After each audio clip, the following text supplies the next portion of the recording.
లూకాసు వార్త 2వ అధ్యాయం 1వ వచనం. ఆ దినములలో సర్వలోకమునకు ప్రజాశంఖ వ్రాయవలనని కైసరు ఔగస్తు వలన ఆజ్ఞ అయ్యెను.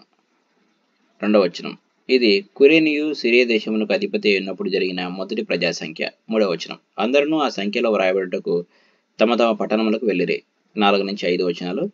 యేసేపు దావీదు వంశములోను గోత్రములోను పుట్టినవాడు గనుక తన భార్యగా ప్రదానము చేయబడి గర్భవతి అయి ఉండిన మరియతో కూడా ఆ సంఖ్యలో వ్రాయబడుటకు గలిలయలోని నజరేతు నుండి యూదయలోని బెత్లెహేము అనబడిన దావీదు ఊరికి వెళ్ళెను.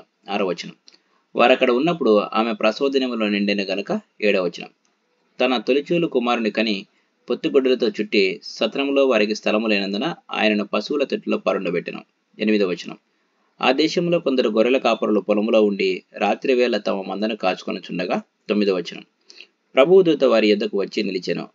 ప్రభువు మహిమ వారి చుట్టూ ప్రకాశించినందున వారు మిక్కిలి భయపడిరి. 10వ వచనం.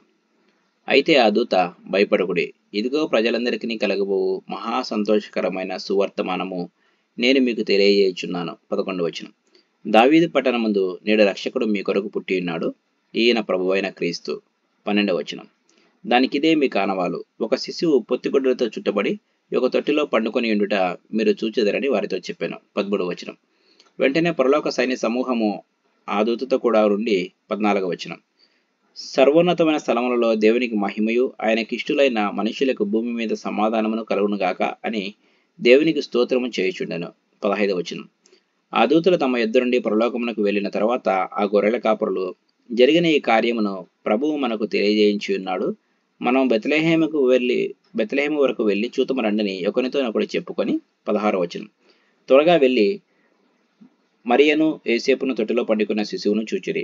17వ వచనం. వారు చూసి ఈ శిశువును గుర్చి తమతో చెప్పబడిన మాటలు ప్రచురము చేసిరి. 18వ వచనం.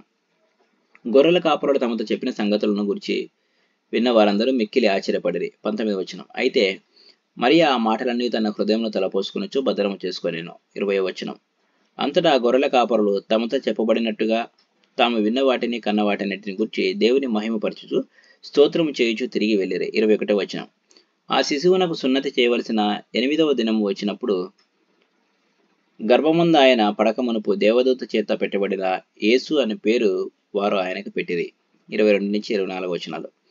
మోషే ధర్మశాస్త్రము చొప్పున వారు తమను శుద్ధి చేసుకున్న దినములు గడిచినప్పుడు ప్రతి తొలిచూలు మగపిల్ల ప్రభువుకు ప్రతిష్ఠ చేయబడేవాలను అని ప్రభువు ధర్మశాస్త్రమందు వ్రాయబడినట్టు ఆయనను ప్రభువుకు ప్రతిష్ఠించుటకును, ప్రభువు ధర్మశాస్త్రమందు చెప్పబడినట్టు గువ్వల జతనైనను 2 పావురపు పిల్లలను బలిగా సమర్పించుటకును వారు ఆయనను యెరూషలేమునకు తీసుకుని పోయిరి.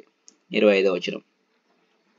యెరూషలేమునందు సుమోయేనను ఒక మనుషుడుండెను. అతడు నీతిమంతుడును భక్తిపరుడునై ఉండి ఇశ్రాయేలుకు ఆదరణ కొరకు కనిపెట్టివాడు. పరిశుద్ధాత్మ అతని మీద ఉండెను. 26వ వచనం.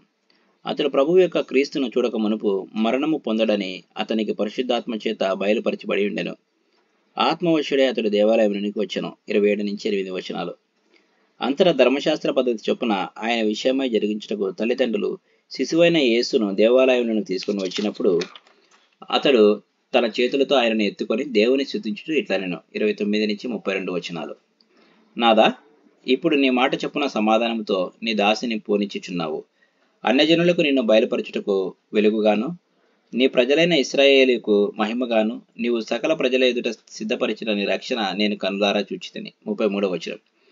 యేసేపును ఆయన తల్లియు ఆయనను గురించి చెప్పబడిన మాటలను విని ఆశ్చర్యపడేది. 34వ వచనం. సుమోయేను వారిని దీవించి, ఇదిగో అనేక హృదయాలోచనలు బయలుపడినట్లు ఇశ్రాయేలీయులలో అనేకులు పడుటకును తిరిగి లేచుటకును వివాదాస్పదమైన గుర్తుగా ఈయన నియమింపబడి ఉన్నాడు.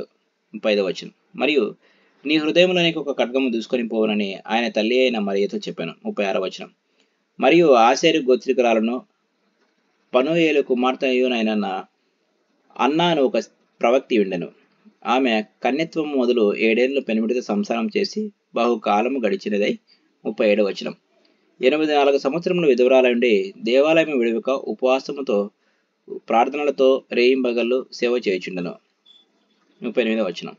ఆమె కూడా ఆ గడియలోనే లోపలికి వచ్చి దేవుని కొనియాడి యెరూషలేములో విమోచన కొరకు కనిపెట్టుచున్న వారందరితో ఆయన గురించి మాట్లాడుచుండెను. 39వ వచనం. అంతట వారు ప్రభువు ధర్మశాస్త్రము చొప్పున సమస్తము తీర్చిన పిమ్మట గలిలయలోని నజరేతును తమ ఊరికి తిరిగి వెళ్ళిరి. 40వ వచనం. బాలుడు జ్ఞానముతో నిండుకొనుచు ఎదిగి బలము పొందుచుండెను, దేవుని దయ ఆయన మీద నుండెను. 41వ వచనం. పస్కా పండుగప్పుడు ఆయన తల్లిదండ్రులు ఏటేటా యెరూషలేమునకు వెలుచుండువారు. 42వ వచనం. ఆయన 12 ఏళ్ల వాడై ఉన్నప్పుడు ఆ పండుగను ఆచరించుటకై వాడుకు చొప్పున వారు యెరూషలేమునకు వెళ్ళిరి. 43వ వచనం. ఆ దినములు తీరిన తర్వాత వారు తిరిగి వెళ్ళుచుండగా బాలుడైన యేసు యెరూషలేములో నిలిచెను. 44వ వచనం. ఆయన తల్లిదండ్రులు ఆ సంగతి ఎరుగక ఆయన సమూహంలో ఉన్నాడని తలంచి ఒక దినము ప్రయాణము సాగిపోయి తమ బంధువులలోనూ నిలవైన వారిలోనూ ఆయనను వెదకచుండిరి. 45వ వచనం. ఆయన కనబడినందున ఆయనను వెతుకుచూ యెరూషలేమునకు తిరిగి వచ్చిరి. 46వ వచనం. 3 దినములైన తర్వాత ఆయన దేవాలయంలో బోధకుల మధ్య కూర్చుండి వారి మాటలను ఆలకించుచు వారిని ప్రశ్నలు అడుగుచుచు ఉండగా చూచిరి. 47వ వచనం. ఆయన మాటలు వినిన వారందరూ ఆయన ప్రజ్ఞకును ప్రత్యుత్తరములకును విస్మయముందిరి. 48వ వచనం. ఆయన తల్లిదండ్రులు ఆయనను చూచి మిక్కిలి ఆశ్చర్యపడిరి. ఆయన తల్లి, కుమారుడా, మమ్మల్ని ఎందుకు ఇలాగ చేస్తివి? ఇదిగో నీ తండ్రి నేను దుఃఖపడుచు నిన్ను వెతుకుచుంటుమని ఆయనతో చెప్పగా. 49వ వచనం. ఆయన, మీరేలా నన్ను వెతుకుచుంటిరి? నేను నా తండ్రి పనుల మీద నుండవలని మీరు ఎరగరా అని వారితో చెప్పాను. 50వ వచనం. అయితే ఆయన తమతో చెప్పిన మాట వారు గ్రహింపలేదు. 51వ వచనం.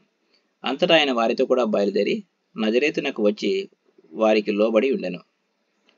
ఆయన తల్లి ఈ సంగతులన్నింటినీ తన హృదయంలో భద్రం చేసుకునేను. 52వ వచనం. యేసు జ్ఞానమందును వయస్సునందును దేవుని యందును మనుషుల యందును వర్ధిల్లుచుండెను. Praise the lord.